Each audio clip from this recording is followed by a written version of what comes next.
오늘은 감사주일입니다. 또 교회 창립 9주년이 되는 예배입니다.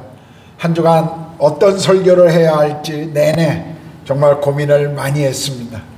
원래는 이 감사주일을 위해 다른 본문의 설교를 준비하려고 제가 생각하고 또 그렇게 준비하고 있었습니다.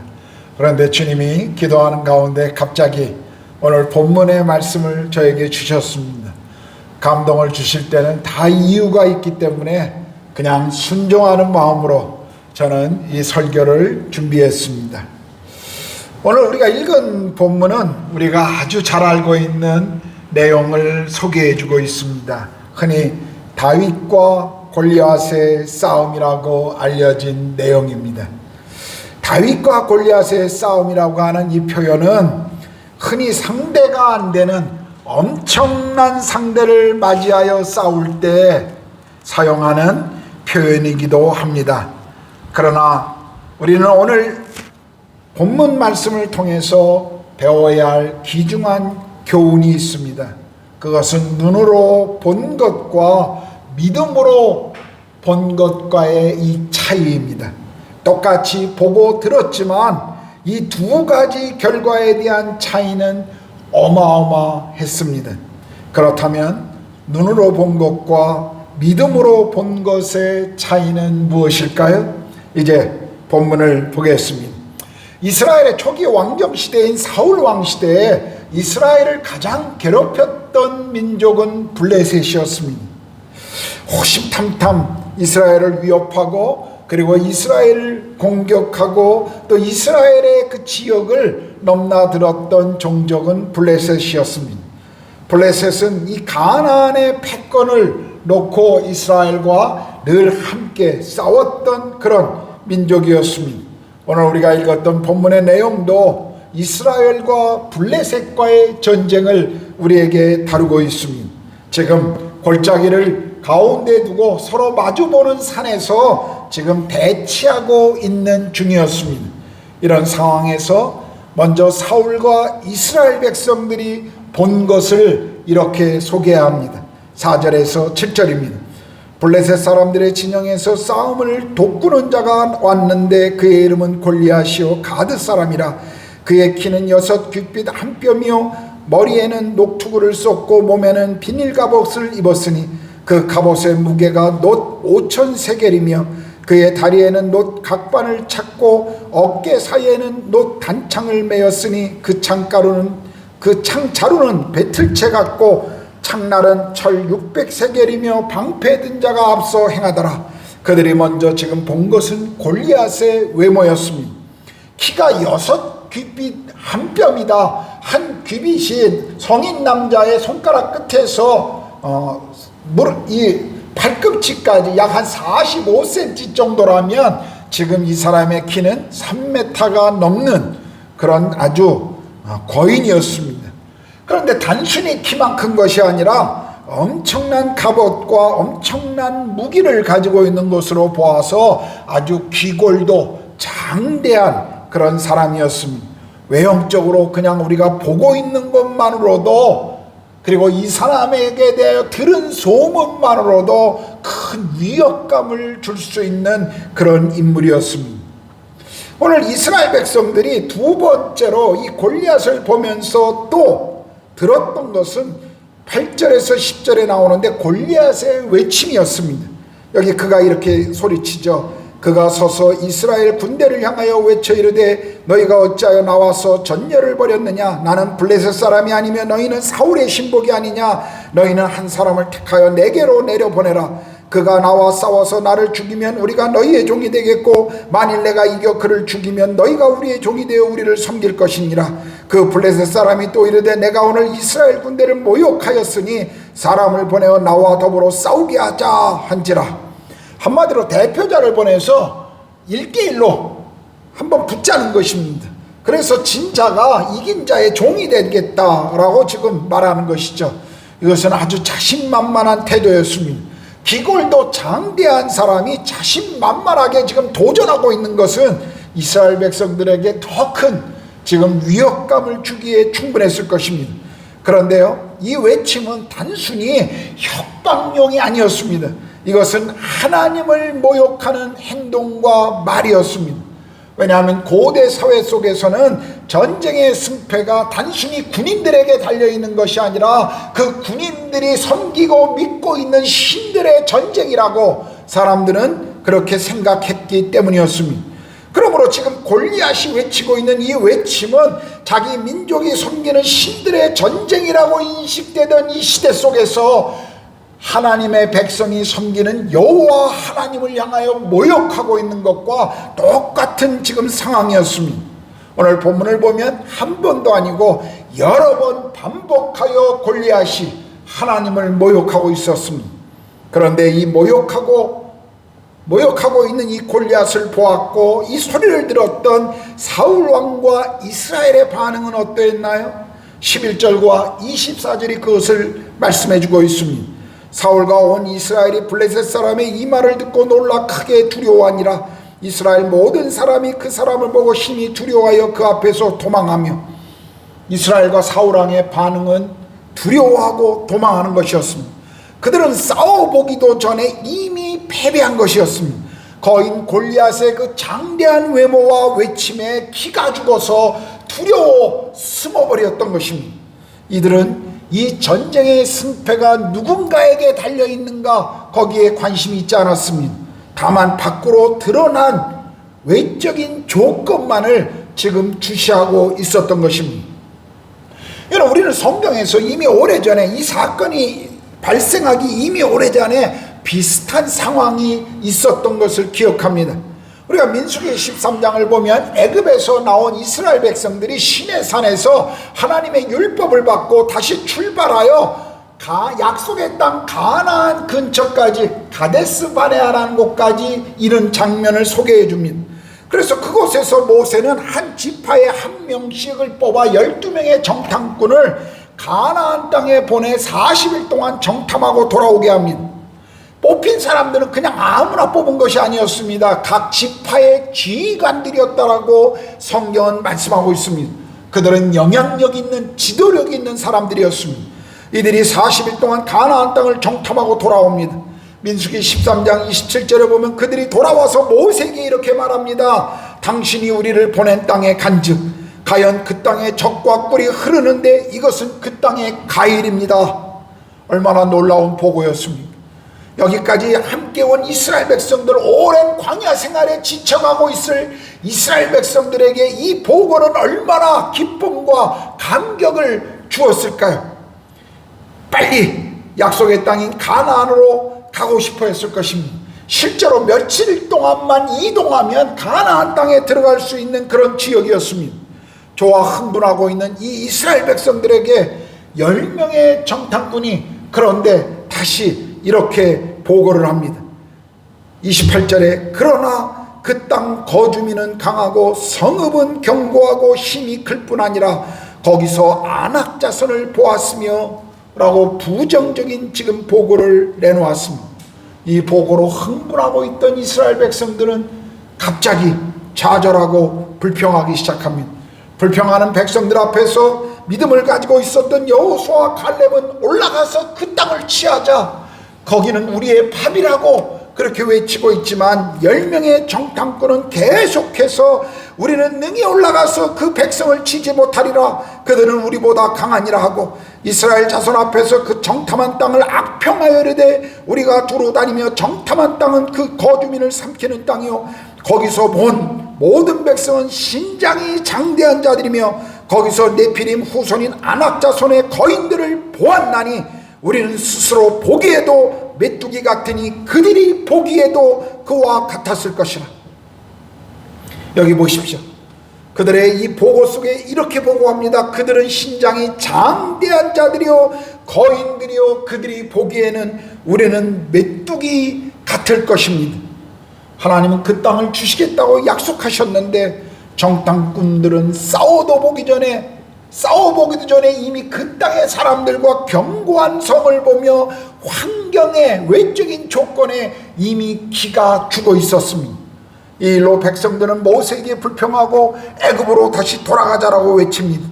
하나님께서는 믿음의 보고를 한 여호수아 갈렙만이 약속의 땅인 가나안에 들어갈 것이라고 말씀하시면서 불평했던 광야에서 태어난 20살 이상의 모든 이들은 광야에서 죽을 것이고, 그리고 40일 동안 정탐한 것을 하루를 1년으로 계산해서 40년 동안을 광야에서 너희가 방황하게 될 것이라고 하나님은 심판하시는 것을 우리는 그 말씀을 통해서 볼 수가 있습니다.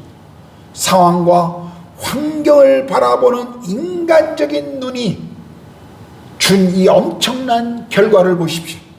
바로 코앞에 둔 이 약속의 땅을 들어가지 못하고 그들이 본 것을 의지하여 행동했기 때문에 40년을 그 이후에 광야에서 방황할 수밖에 없었던 것입니다.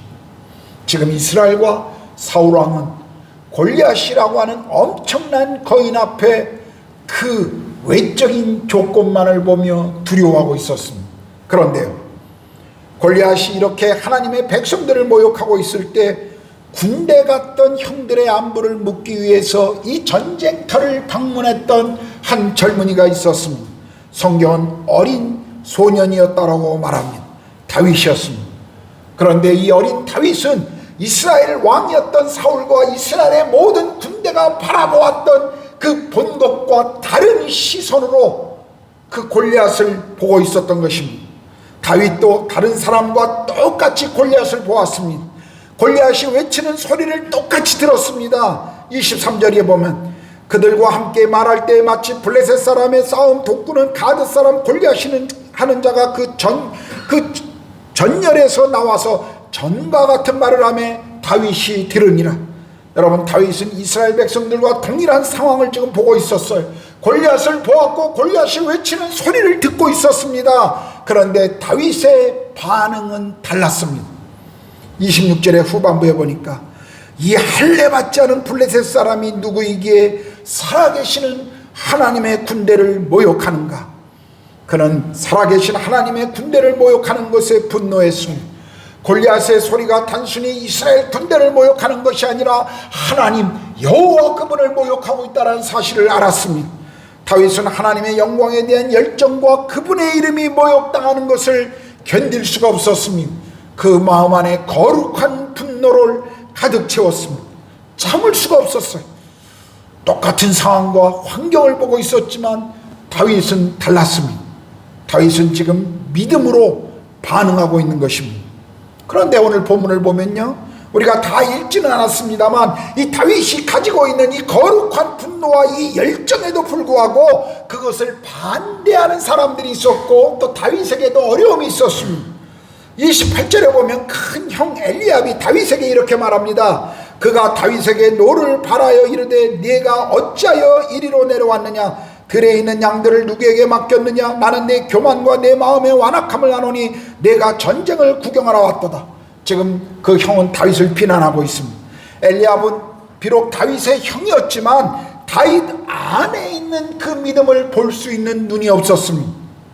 우리는 보통 하나님을 향한 거룩한 헌신과 열정을 가지고 무언가 하려고 할 때 우리 주변에 있는 사람들이, 특별히 가까이에 있는 사람들이 반대하면 우리는 보통 좌절하거나 그냥 포기할 때가 많이 있습니다.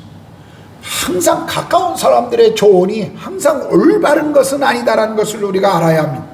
우리는 무엇보다도 내 안에 말씀하시는 그 하나님의 음성과 확신이 중요한 것입니다. 보십시오. 다윗은 지금 주변 사람들의 목소리에 귀를 기울이지 않았습니다. 그의 형의 목소리에 귀 기울이지 않았고 주변의 소리에 귀 기울인 것이 아니라 다윗은 지금 하나님께 초점을 맞추고 있었던 것입니다. 그리고 그는 사울왕에게 가서 자신이 나가서 골리앗과 맞서 싸우겠노라고 이야기합니다. 그리고 하나님이 광야에서 양들을 지킬 때 사자와 곰들로부터 어떻게 자신이 그것을 지켰는가를 이야기합니다. 사울왕이 처음에는 반대하지만 다윗의 이야기를 듣고 다윗이 싸워나가도록 허락해 줍니다. 그리고 재밌는 것은 사울왕이 자기가 입고 있었던 갑옷과 무기를 다윗에게 줍니다. 군복, 투구, 갑옷을 입혀줘요. 그런데 이런 큰 갑옷과 칼은 어린 다윗에게 불편한 물건이었습니다.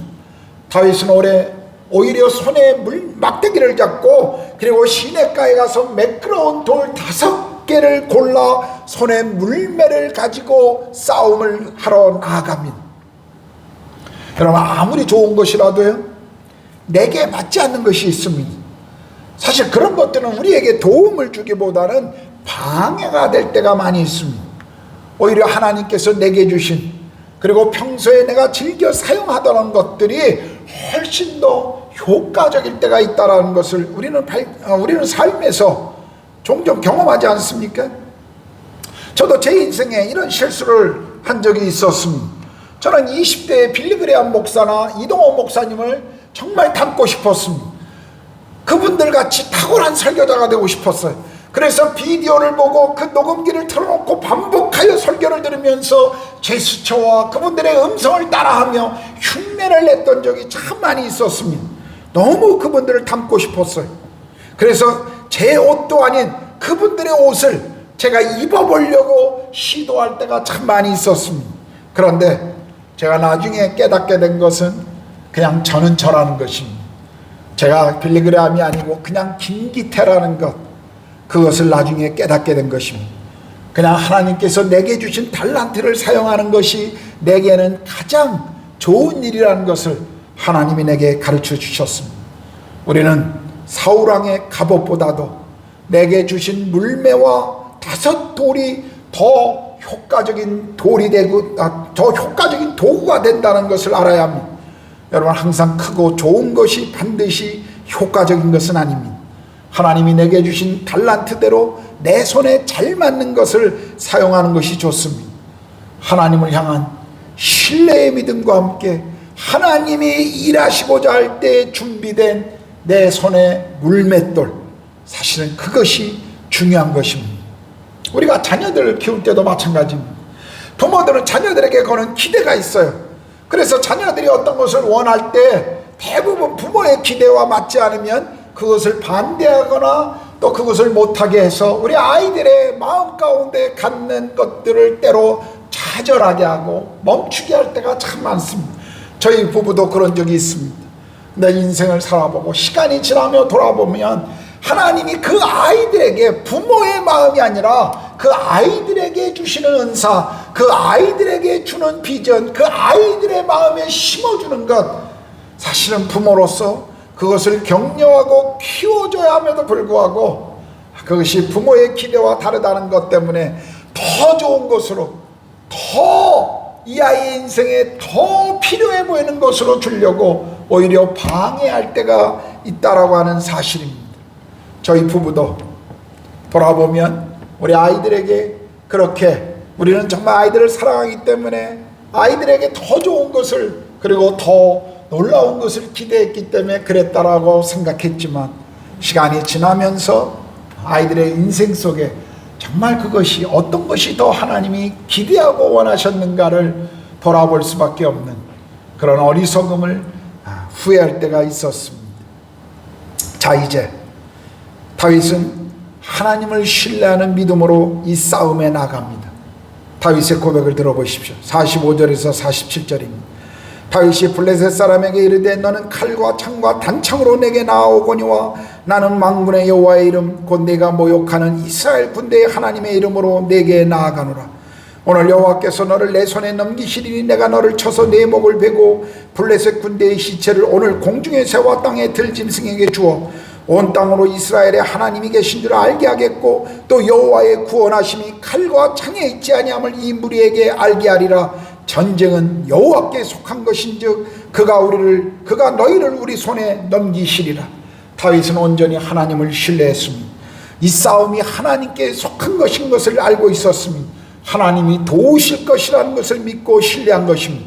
그는 마침내 자신을 깔보던 골리앗을 물리치고 이 전쟁을 하나님의 군대 이스라엘로 승리케 하는 것을 우리가 볼 수가 있습니다. 이것이 오늘 본문의 내용입니다. 그렇다면 우리는 오늘 이 말씀을 통해서 무엇을 배워야 할까요? 무엇보다도 먼저 하나님을 전폭적으로 신뢰하는 것을 배워야 합니다. 우리는 하나님이 어떤 분이신지를 알고 그분을 신뢰해야 합니다.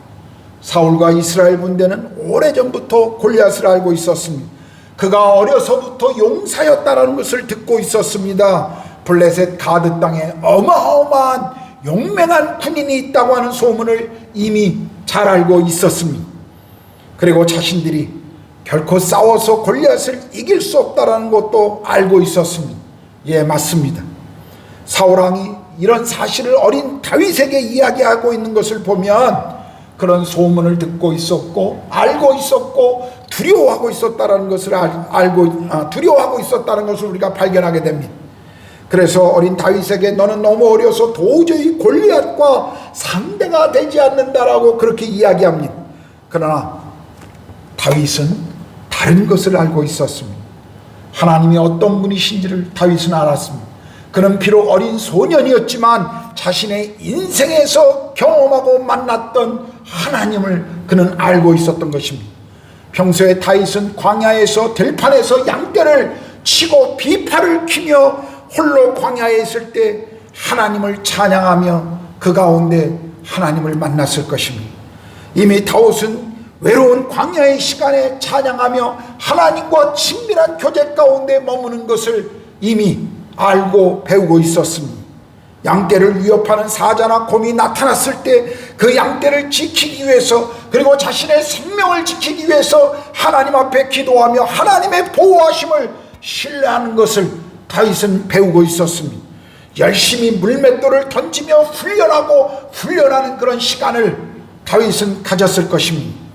그 기도에 응답하시는 그 하나님을 실제로 경험하면서 사자에게서 곰에게서 양떼를 지켜내셨던 그 하나님을 다윗은 만났고 그 믿음 안에서 다윗은 자랐을 것입니다. 무엇보다도 이런 삶의 경험을 통해 광야의 시간을 통해 이 어린 다윗의 마음에 하나님을 경외하는 마음이 자랐을 것입니다. 그래서 그는 하나님을 모욕하는 골리앗을 그 모욕함의 목소리를 듣고 결코 참을 수가 없었습니다. 하나님을 향한 이 경외감으로 가득 찼던 이 어린 소년의 눈에는 아무리 크고 강한 골리앗일지라도 하나님이 다스렸던 사자와 곰과 같은 그런 존재라는 것을 지금 다윗은 알고 있었던 것입니다. 사실 지금 다윗과 골리앗의 이 싸움은 다윗과 골리앗의 싸움이 초점이 아니라 하나님께 초점을 맞추는가 아니면 거인에게 초점을 맞추는가의 싸움이라는 것을 아십니까? 오늘 본문을 가만히 읽어보면요, 다윗은 골리앗을 이야기하는데 2번 이야기합니다. 그런데 여호와 하나님, 만군의 하나님을 이야기하는 것은 9번이나 등장합니다. 무엇을 우리에게 이야기해 줍니까? 지금 다윗은 이 싸움에 그 크고 놀라운 장골이 거대한 골리앗을 초점을 맞춘 것이 아니라는 것입니다. 골리앗에게 초점을 맞춘 것이 아니라 다윗은 지금 하나님께 믿음으로 초점을 맞추고 있다는 것입니다. 우리는 이것을 통해서 우리도 무엇에 집중해야 하는가를 배워야 합니다. 사람들은 보통 어려운 일이 생기면, 문제가 발생하면 그 문제에 집중합니다. 그러다 보니까 문제에 매여서 그 문제보다 크신 하나님을 보지를 못합니다. 문제에 집중하다 보면 하나님이 보이지 않습니다. 문제만 너무 커 보이죠. 도저히 해결할 수 없어 보여요. 그래서 힘이 들고 스트레스를 받습니다.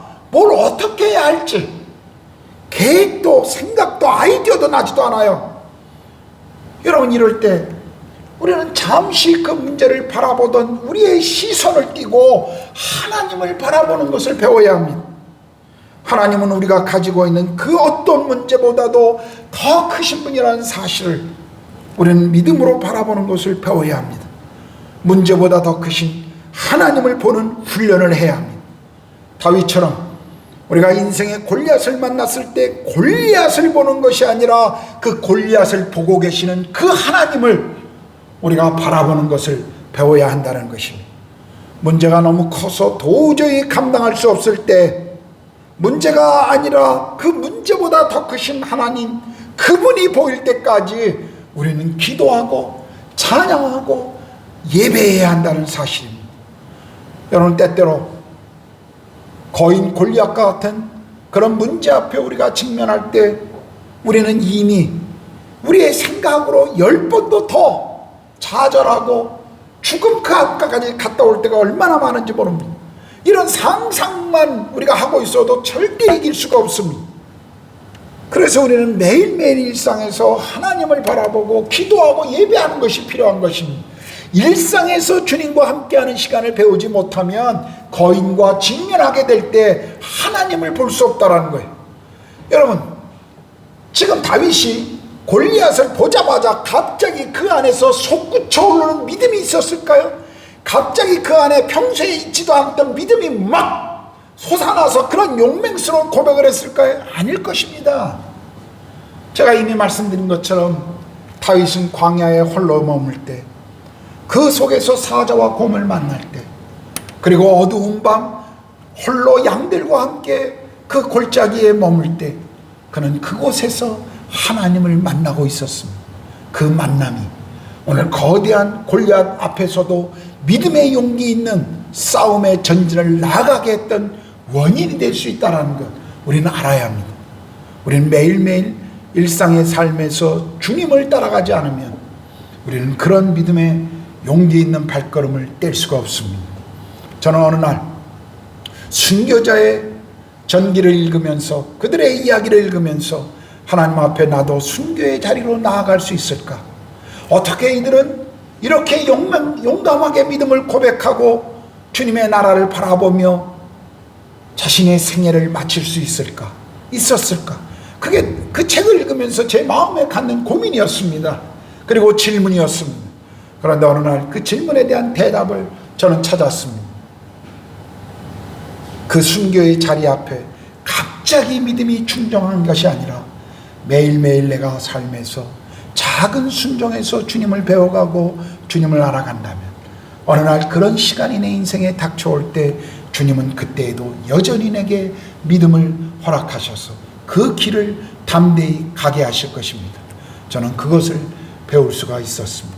오늘 다윗은 일상의 삶에서 하나님을 예배하고 하나님께 기도하고 하나님께 찬양함으로 이 거인 앞에서 하나님의 눈으로 그 상황을 볼 줄 아는 믿음이 있었던 것입니다.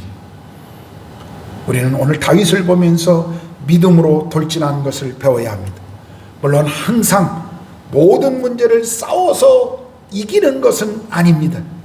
골리앗을 향해서 물맷돌을 던졌던 다윗이 그의 아들 압살롬이 반역을 취하였을 때 그는 울면서 도망치는 장면을 우리는 성경에서 볼 수가 있습니다. 여러분, 우리는 삶에서 어찌할 수 없을 때도 있습니다. 오늘 다윗이 골리앗에게 그렇게 믿음으로 나갔을 때가 있었지만 그러나 아들 때문에 울면서 도망쳐야 할 때가 있었던 것처럼 때로는 용기 있는 싸움이 용맹스러운 믿음이 해결이 안 될 때도 있습니다. 그러나 그때에도 여전히 우리에게 필요한 것은 크신 하나님을 바라보는 것입니다. 오늘 골리앗은 피해서 도망갈 수 있는 존재가 아니었습니다. 그래서 하나님은 다윗의 마음에 이렇게 말씀하셨습니다. 다윗아, 나가서 싸워라. 이 전쟁은 내게 달린 것이 아니라 나에게 달린 것이다. 내가 저 골리앗을 하나님이 어떤 분이신지를 너희 가운데 오늘 보여주기 위해서 너를 사용할 테니 네가 골리앗 그를 향해서 나아가라. 믿음으로 전진하라고 지금 하나님은 그렇게 다윗에게 말씀하셨을 것입니다. 그럴 때 우리는 하나님을 마음에 품고 장애물을 향해서 돌진해야 합니다. 여러분, 오늘 우리에게 있는 골리앗, 큰 키와 엄청난 무기를 가지고 서 있는 자가 아닐 것입니다. 오늘 우리 앞에 직면하고 있는 거인 골리앗은 무엇일까요? 아마 우리의 삶에 찾아오는 경제적인 어려움일 수도 있습니다. 직장의 문제일 수도 있고 부부간의 갈등, 가정 안에서 자녀들 때문에 생기는 어려움일 수도 있습니다. 끊을 수 없는 어떤 중독의 문제일 수도 있습니다. 무기력과 또 인간관계에서 찾아오는 어려움일 수도 있습니다. 내 삶의 어떤 떨쳐버릴 수 없는 어떤 과거의 문제일 수도 있고, 또 미래에 닥칠지도 모르는 두려움일 수도 있을 것입니다. 우리는 종종 이런 거인 앞에, 문제 앞에 때로 싸워보지도 않고 미리 두려워하고 있는 이 이스라엘 백성처럼 우리도 그렇게 반응할 때가 얼마나 많이 있습니다. 두려움을 이기는 방법은 두려워하지 않는 것이 아닙니다. 여러분, 누구에게나 두려움이 있습니다. 두려움이 클수록 우리는 더 큰 하나님을 불러야 합니다. 두려움이 클수록 우리는 더 크신 하나님의 은혜를 구해야 합니다. 그래야 그 두려움을 이겨내고 그 두려움을 내어 쫓는 그 믿음이 우리 속에 자랄 것입니다. 우리는 우리 가운데 그 두려움을 몰아내고 우리에게 승리를 주시는 그분의 은혜를 찾고 그분 앞에 매달려야 한다는 사실을 오늘 이 말씀을 통해서 우리는 배워야 합니다. 오늘 우리의 싸움은 골리앗의 싸움과 같을 수도 있습니다. 이럴 때는 하나님이 우리에게 믿음을 주시고 나아가라고 할 때 우리는 전진해야 합니다. 그런데 오늘 우리의 싸움이 늙은 다윗이 아들에게 쫓겨 울면서 도망치는 그런 싸움이 될 수도 있을 것입니다. 그럴 때는 조용히 그냥 하나님을 신뢰하고 하나님이 해결해 주기를 맡기고 기도해야 할 때도 있습니다. 그러나 중요한 것은 골리앗과의 싸움이든지 압살롬과의 싸움이든지 우리에게 주어진 그 싸움을 눈에 보이는 대로 우리가 판단하고 눈에 보이는 대로 우리가 포기해서는 안 된다는 사실입니다. 돌진하며 싸워야 할 때, 하나님이 그렇게 말씀하실 때 우리는 주님을 신뢰하고 담대히 나아가야 합니다. 그러나 잠잠히 하나님을 기다려야 할 때 그때는 기도로 하나님께 매달려야 합니다. 우리의 모든 문제의 해결자는 하나님이십니다. 여러분 인생에서 어떤 골리앗을 만나든지 장대한 골리앗이 아니라 거기 계신 하나님을 만날 수 있기를 축복합니다. 기도하겠습니다.